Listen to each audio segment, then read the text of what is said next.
పవన్ కళ్యాణ్ గారి మీద మీ అభిప్రాయం ఏంటి? ఆయన గురించి మాట్లాడారు. అంటే మంచి మనిషి, డిప్యూటీ సీఎం గా ఉన్నారు. ఎలా ఉంది ఆయన పనితీరు? బాగానే ఉంది. అంటే చంద్రబాబు గారు అంటే సీనియర్, ఆయన అంతా ఓకే. ఈయన నెంబర్ 1. ఈయన కొత్తగా వచ్చారు, ఆయన బాగానే చేస్తారు. ఆ పదవికి న్యాయం చేస్తారు. డిప్యూటీ సీఎం పదవికి. మరి ఎక్కడ కనబడతలే, ఆయన సినిమాలో చేసుకుంటే తిరుగుతున్నారు అంటున్నారు కొంతమంది. ఆయన ఇష్టం అది. ఆయన ఇష్టం అండి. ఆయన ఇష్టమేలే, కాకపోతే ఇంకోటి చేస్తారు. అంటే ప్రజల్ని గాలికి వదిలేసి సినిమాలు చేసుకుంటా ఆయన హ్యాపీగా తిరుగుతున్నారు అంటున్నారు కొంతమంది. అదే ఇది అంటే చేసుకోవచ్చు, ఆయన ఇష్టం అది. అసలు సినిమాలు కూడా చేయకూడదని కోర్టులో కేసులు కూడా వేశారు. ఏది అదేమో ఆయన ఇష్టం అది. కోర్టు అయితే చేసుకోమని చెప్తుంది, ఖాళీ టైంలో చేసుకుంటాడు. మరి ఎందుకు ఇలా వాళ్ళు కోర్టులో కేసులు వేయడం? ఈ వదిలేసి అది ఎందుకు చేస్తాడు ఆయన?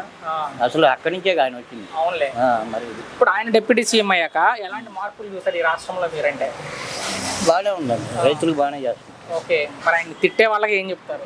మనం ఏం చెప్పలేము, వాళ్ళ కర్మ వాళ్ళది. అంటే ఫైనల్ గా ఒక్క మాటలో మీ అభిప్రాయం ఏంటంటే పవన్ కళ్యాణ్ గారి మీద? మంచి మనిషి. Thank you.